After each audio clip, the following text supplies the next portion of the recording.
صلی علی محمد محمد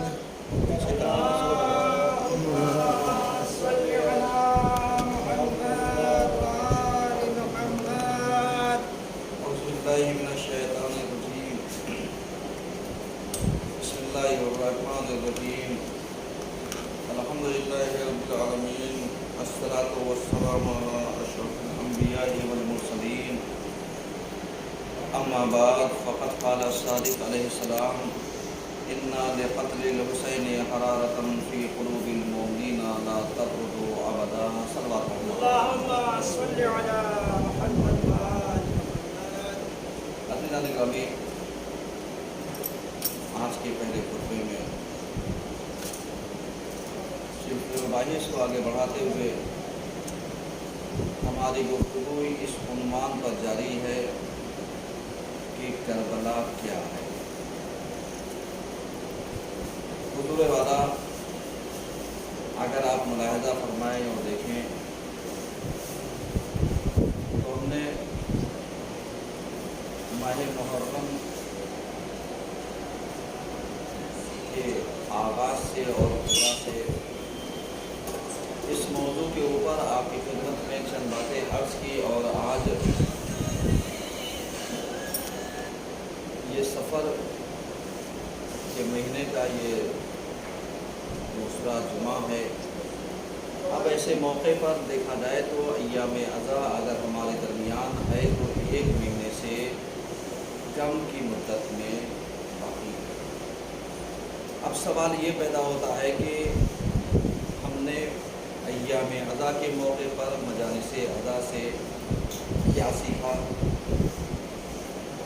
اور جو خطبات دیے جا رہے ہیں اس پہ اگر دیکھا جائے تو یہ موضوع یہی ہے کہ کربلا کیا ہے۔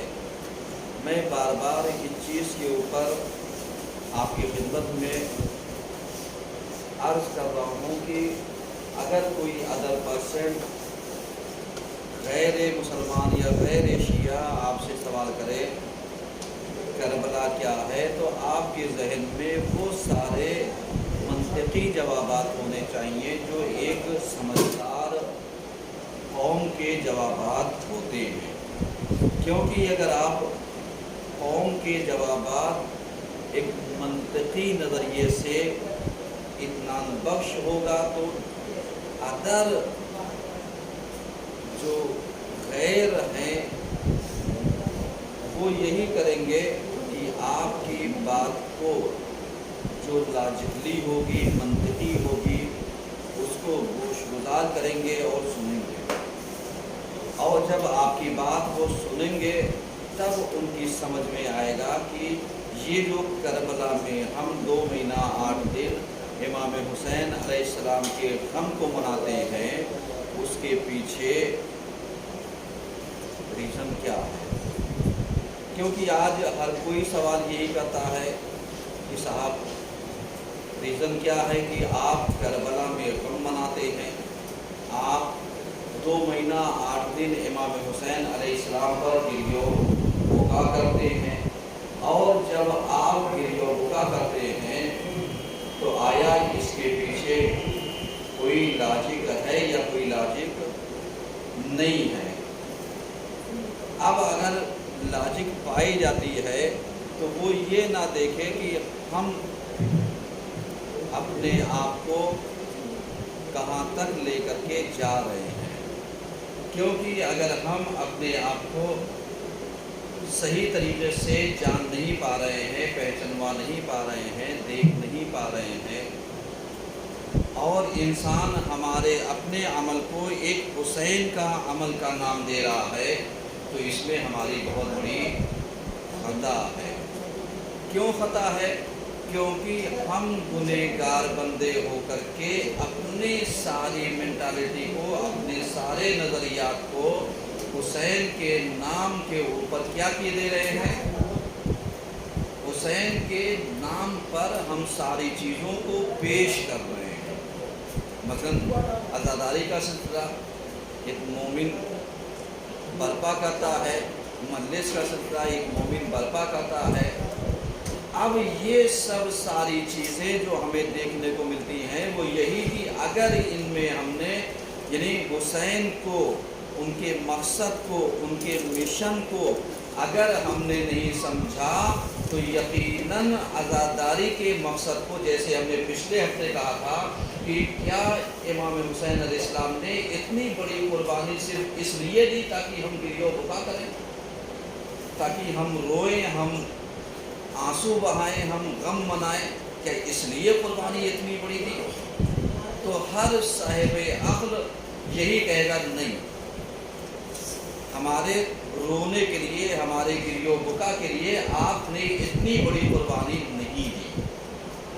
اب آج کے زمانے کے اعتبار سے یعنی جو منبر پر آتے ہیں ان کی ذمہ داریاں بہت بڑی ہیں، اور جب ان کی ذمہ داریاں بہت بڑی ہیں تو نتیجہ کیا ہوگا؟ نتیجہ یہ ہوگا کہ جیسے ہم نے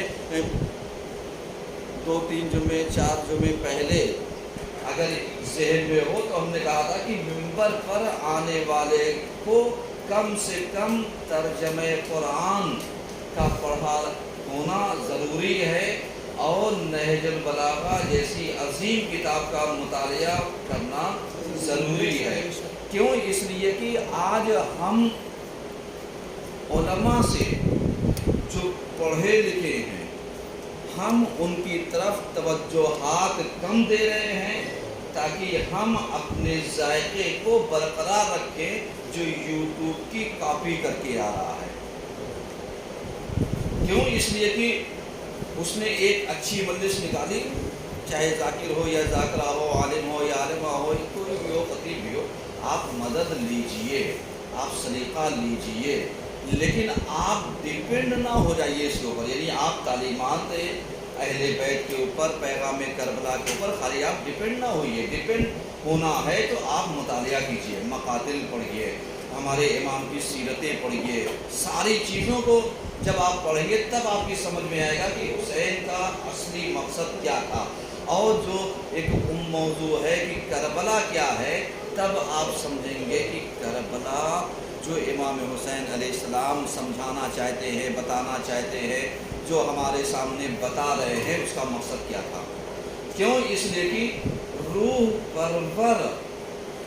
کی پرورش، روح کے اندر نکھار کا پیدا کرنا، ہمارے وجود میں روحانیت کا پیدا کرنا، ہمارے وجود کے اندر صحیح اور غلط کے امتیازات کو پیدا کرنا تاکہ ہم اس کے اندر تفریق کر سکیں، فرق محسوس کر سکیں، صحیح کیا ہے، غلط کیا ہے، صحیح کے اوپر ڈٹا رہنا، باقی رہنا، یہ ہے کربلا کا اگر دیکھا جائے تو پہلا قدم، پہلا پیغام، کہ جہاں پر امام حسین علیہ السلام نے کیا کیا، یعنی کربلا کے موضوع کو اپنے ذہن میں رکھا۔ بھئی آغاز کربلا کہاں سے ہے؟ آغاز کربلا اگر آپ دیکھیے تو انکار بیعت سے ہی تو آغاز ہوا ہے۔ اب آپ دیکھیے کہ بیعت کا انکار ہم کر رہے ہیں تو کیوں کر رہے ہیں؟ کیا کبھی ہم نے اس کو اپنی زندگی میں پیادہ کرنے کی کوشش کی، اتارنے کی کوشش کی، اس کو اپنی زندگی میں لانے کی کوشش کی یا نہیں کی؟ اگر ہم نے لانے کی کوشش کی تو یقیناً ہم کامیاب ہیں، لیکن اگر ہم نے اس کو لانے کی کوشش نہیں کی تو پھر ہم کامیاب نہیں ہے۔ کیوں نہیں ہے؟ اس لیے کامیاب نہیں ہے کیونکہ ہم نے مقصد حسین کو، کہ جو اصل آ کر کے انہوں نے قربانی دی تھی، ان قربانی کے پیچھے جو حسین کا ڈٹنا اور حق اور حقانیت کے اوپر قائم اور دائم رہنا مقصد تھا، اس مقصد کو ہم نے نہیں سمجھا۔ آج آپ دیکھیے یعنی صحیح اور غلط جو امام نے انکار بیعت سے ہمیں سمجھانا چاہا، اسی چیز کو ہم نہیں سمجھ پائے، اسی چیز کے اوپر ہم عمل نہیں کر پائے، اسی چیز کو ہم صحیح طریقے سے محسوس نہیں کر پائے۔ کیوں؟ اس لیے کہ اگر انکار بیعت سمجھ جاتے تو انکار بیعت میں امام نے بہترین معیار اور کسوٹی دیا تھا۔ اور ولید کے دربار میں لیا تھا۔ پہلے ولید کو پہچانوایا، تو کون ہے؟ مروان کے بارے میں کہا تو کون ہے؟ اس کے بعد یہ بتانا چاہا تیرا آقا جس کو تو یزید کہتا ہے وہ کون ہے؟ یعنی اس کے صفات رذیلہ جو اس کے پائے جاتے تھے اس کو امام نے گنایا، اور اس کے بعد جو آپ کے اندر خوبیاں پائی جاتی تھی، آپ کے اندر حقانیت اور حقیقت پائی جاتی تھی، آپ کے اندر برجستگی پائی جاتی تھی، آپ نے اس کو پہچنوایا۔ اب جب اس کو پہچنوائے تاکہ سامنے والے کو یہ بتایا جا سکے کہ دیکھو جس کو تم آقا اور مولا مان رہے ہو وہ صفات رذیلہ کا حامل ہے، اور جس کو حسین اور ان کے چاہنے والے حسین کو آقا اور مولا مان رہے ہیں ان کے اندر صفات حسنہ الگ ہیں۔ اب یہی معیار کیا ماننے والوں کے اندر نہیں ہونا چاہیے؟ ہونا چاہیے۔ کیوں؟ اس لیے کہ کربلا سے پہلے مقدمات کربلا ہیں، کربلا سے پہلے بہت ساری چیزیں ہیں تاکہ آپ اس کو محسوس کریں، لیکن افسوس یہیں پر ہوتا ہے کہ جہاں پر ہم نے کربلا کو سمجھنے کی کوشش نہیں کی، یا بتایا بھی جا رہا ہے تو ہم نے اس کے اوپر توجہات نہیں کی۔ کیوں؟ اس لیے کہ جب کہیں پر، پھر وہی میسج، جب کہیں پر علیہ السلام ایک تعلیم دینے والا اگر آپ کے قریے میں ایک عالم ہے، فاضل ہے، تو جب کوئی چیز آپ اس سے لیں گے تو وہ آپ کی روحوں میں نکھار پیدا کرنے کی کوشش کرے گا، روحوں کی وہ تربیت کرنے کی کوشش کرے گا۔ کیوں؟ اس لیے کہ وہ اس منطقے کی حالات سے بخوبی کیا ہوتا ہے؟ واقف ہوتا ہے۔ آپ ایمانداری سے بتائیے کہ جو انسان منطقے کے حالات سے واقف نہ ہو اور آپ اسے بلائیے اپنے یہاں مجلس پڑھنے کے لیے اور کہیے صاحب آپ یہ واضح و نصیحت کر دیجئے ذرا سا، ایمانداری بتائیے وہ کیا کرے گا؟ وہ یہی کہ آپ سے کہے گا اور آپ کے سامنے پیش کر کے چلا جائے گا کہ صاحب میں تو وقتی آیا ہوں، میرا کام ہے مجلس پڑھنا، اور مجلس پڑھی اور چلا گیا۔ کربلا کے پیغام کو کیا دے گیا؟ حقانیت کو کیا دے گیا؟ آپ کی روحانیت کے لیے کیا کیا؟ آپ کی تربیت کے لیے کون سے عناصر پیش کیے؟ کون سے مفہوم کو اس نے پیش کیا؟ کون سے تربیتی پہلوؤں کو پیش کیا جس کی بنیاد پر وہ ہماری روحوں کو جھنجھوڑتا، جس کی بنیاد پر ہماری روحوں کے اندر نکھار پیدا ہوتا؟ کیوں؟ اس لیے کہ آج ہم ذرا سی بات کے اوپر پنپ جاتے ہیں۔ آپ بتائیے کہ میں بار بار کہتا ہوں اور جناب حر کو لا کر کے پیش کرنے کی کوشش کرتا ہوں، کیوں؟ اس لیے کہ اس کو حسین نے بار بار ہوکا دیا، اور نتیجہ یہ تھا کہ اس کا ضمیر مردگی کی طرف نہیں جانے پایا۔ ورنہ آپ بتائیے عمر سعد بھی تھا، قیصر سعد بھی تھا، الی آخر، اور دوسرے ظالم اور جابر کربلا کے میدان میں تھے اور حسین خطبہ دے رہے تھے، ان کے اوپر کیوں نہیں اثر ہوا؟ یہ ایک لمحہ فکریہ ہے، سوچنے کے لیے ہے۔ کیوں؟ اس لیے کہ جب آپ اس چیز کو سوچیں گے اور محسوس کریں گے تب آپ کے ذہن میں آئے گا کہ ان کے اوپر کیوں اثر نہیں کیا؟ کیوں؟ اس لیے کہ انہوں نے اپنے کو حسین سے بے نیاز سمجھا، یعنی ان کے ذہن میں یہ خیال آیا کہ مجھے حسین کی ضرورت ہی نہیں ہے، لہذا جو کچھ بھی میں انجام دے رہا ہوں وہ صحیح انجام دے رہا ہوں۔ آج ہر قوم کا آپ حال اٹھا کر کے دیکھ لیجئے کہ جو بھی قوم اپنے آپ کو ائمہ سے، انبیاء سے، نبیوں سے، ولیوں سے، نائبین سے، مجتہدین سے، علماء سے اپنے کو بے نیاز سمجھ رہی ہے، وہ کیا کر رہی ہے؟ سمجھ رہے ہیں؟ ان کا عمل انہیں لے کر کے کدھر جا رہا ہے؟ بالکل ویسے ہی کہ جیسے ایک آدھے گھنٹے کی ہم فلم یا کوئی ایسا سین یا کوئی ایسا سیریل ہم دیکھیں اور اس کی بنیاد پر ہم اپنے آپ کو ایماندار اور غیر ایماندار تسلیم کر لیں۔ آپ کو اگر دیکھنا ہے تو آپ مختار نامہ ذرا سا دیکھیے اور سمجھ میں آ جائے تو بتائیے کہ صاحب آپ پہلی بار دیکھنے کے بعد سمجھ گئے کون کس طرف تھا، کس کا کردار کیا کیا تھا، آ جائے گا سمجھ میں؟ نہیں آئے گا۔ آپ بار بار دیکھیے، کئی بار دیکھیے، آپ صحیح غلط کا فیصلہ ہی نہیں کر پائیں گے کہ اس میں صحیح کون ہے، غلط کون ہے، انسان کس کی طرف ہے، کون حسین والا ہے، کون حسین کے مخالفین میں ہے، سمجھ میں ہی نہیں آئے گا۔ کیوں نہیں سمجھ میں آئے گا؟ کیونکہ آپ کو سب ایک جیسے نظر آئیں گے، آپ کو سب ایک جیسے نظر آئیں گے۔ کیوں؟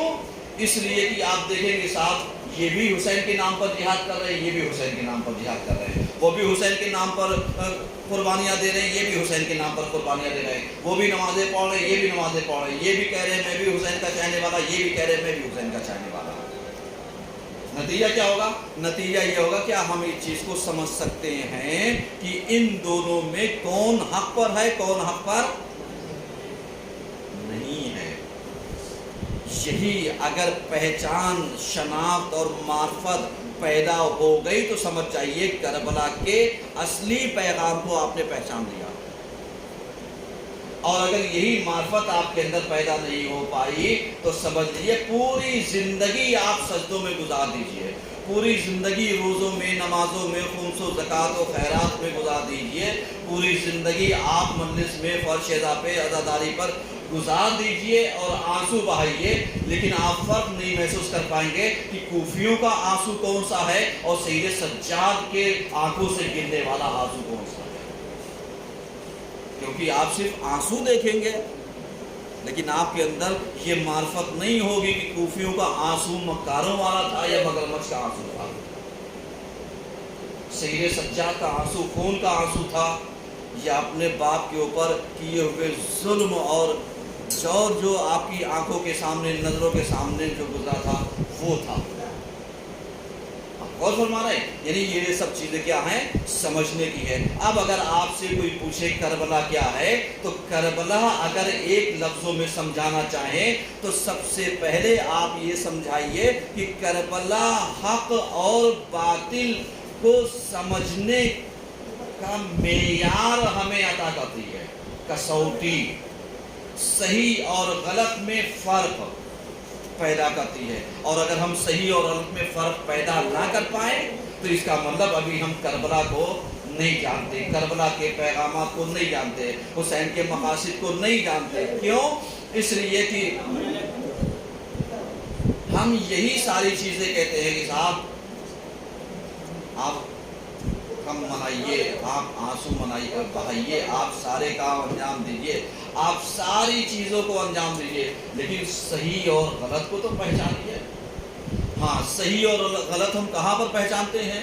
جہاں پر صرف ایک بات کر دی جائے صاحب بھگوڑا کون تھا، اس بھگوڑے کو تو ہم بہت آسانی سے پہچانتے ہیں، لیکن کبھی میدان عمل میں آئے ہوئے اپنوں کے اندر بھی بھگوڑوں کو پہچانتے ہیں؟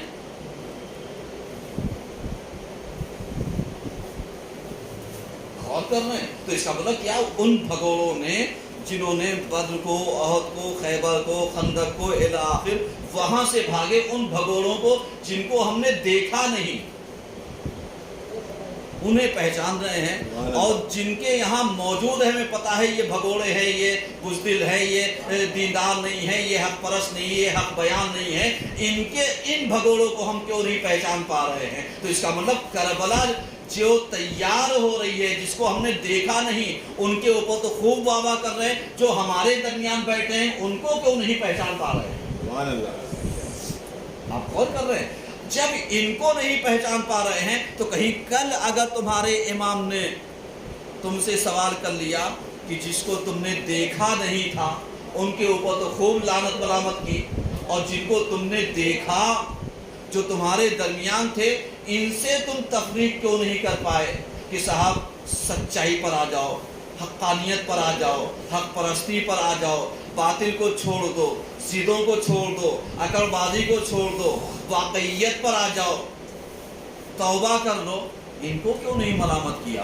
اور اگر نہیں کر پا رہے ہو تو ان سے ذرا سا امر بالمعروف و نہی عن المنکر کر لیتے، تھوڑی سی تفریق کر لیتے، تھوڑی سی تنہائی ان سے اختیار کر لیتے، شاید انہیں احساس ہوتا کہ سماج نے ہمارا بائیکاٹ کیوں کیا، سماج نے ہمیں تنہا کیوں چھوڑا، تب غلطیوں کا احساس ہوتا۔ لیکن جب ہم ان کے ساتھ اپنا رہن سہن، راہ رسم رواج سب ہم نے انجام دے رکھا ہے، تو آپ کو یاد ہوگا پچھلے خطبے میں ہم نے ایک بات عرض کی تھی کہ کربلا کے میدان میں، پھر وہی بات کہہ رہا ہوں، کربلا کے میدان میں بعض ایسے تھے کہ جن کا باپ حسین کی طرف تھا تو ان کا بیٹا یزید کی طرف تھا، پتہ چلا ان کی بیٹی حسین کی طرف تھی تو باپ یزید کی طرف تھا، تو اس کا مطلب یہ ہو گیا تھا کہ رشتے داریاں حسین کے مشن میں آڑے نہیں آنا چاہیے۔ جیسے ام ہانی کی زوجہ رویہا یا رویہا جو ہم نے عرض کیا تھا کہ معلوم کیا ان کا باپ یزید کی طرف کربلا کے میدان میں، اور یہ اپنے بیٹے سمیت امام حسین اسلام کے رکاب میں ہیں۔ غور کریں، اتنا آسان نہیں ہوتا ہے۔ تو اب اگر آپ سے کوئی پوچھے کربلا کا اصلی پیغام، اصلی میسج کیا ہے، تو آپ کیا دیں گے؟ آپ یہی دیں گے کہ کربلا اگر دیکھنی ہے، سمجھنی ہے تو حق کو حق کہو، باطل کو باطل کہو، حق پر ڈٹے رہو، باطل کے مقابلے میں کھڑے رہو، جو غلط ہے ان کا ساتھ نہ دو، جو سچ ہیں ان کے ساتھ کھڑے رہو، تاکہ پتہ چل جائے گا کہ حسین والا کون ہے اور یزید والا کون ہے، سچا کون ہے، جھوٹا کون ہے۔ کربلا کا اصلی پیغام یہی ہے کہ اس نے صحیح اور غلط کو الگ کر دیا ہے، اور حسین نے قربانی دے کر کے بتایا کہ اگر مصیبت بھی اس راہ میں آتی ہے تو جو شہید ہو گئے تھے وہ آج زندہ ہے، جو اس دور میں بچ گئے تھے وہ آج مر گئے ہیں۔ ایک صلوات پڑھیے۔ اعوذ باللہ من الشیطان الرجیم، بسم اللہ الرحمن الرحیم۔ والعصر ان الانسان لفی خسر الا الذین آمنوا وعملوا الصالحات وتواصوا بالحق وتواصوا بالصبر۔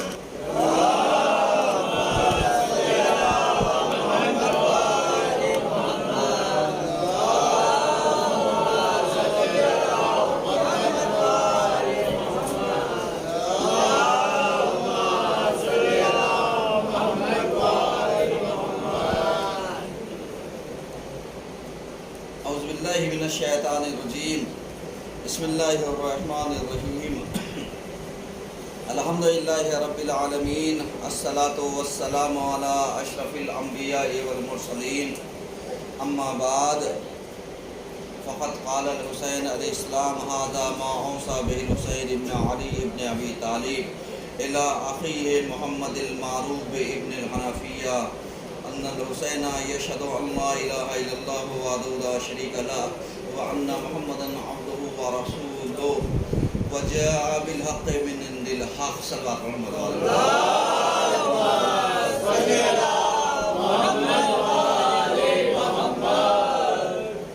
گرامی، آج کے دوسرے خطبے میں سلسلہ مباحث کو آگے بڑھاتے ہوئے ہماری گفتگو اس عنوان پر جاری ہے کہ مقاصد حسین خود ان کی زبانی کیا ہے، کیونکہ جو آپ نے وصیت نامہ محمد حنفیہ کو لکھ کر کے دیا، اس وصیت نامے میں آپ نے اپنے مقاصد کو، علت قیام عاشورہ کو، اپنے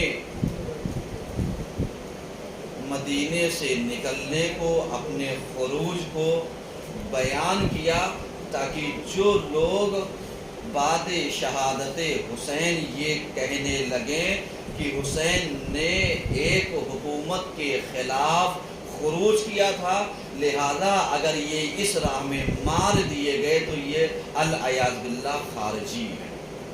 تو امام نے اپنی زبانی یہی کہا کہ میرا ارادہ فتنہ فساد برپا کرنے کا نہیں ہے، شر پھیلانے کا نہیں ہے، پکنک منانے اور گھومنے اور ٹہلنے کا نہیں ہے، بلکہ میں چاہتا ہوں کہ ان آمر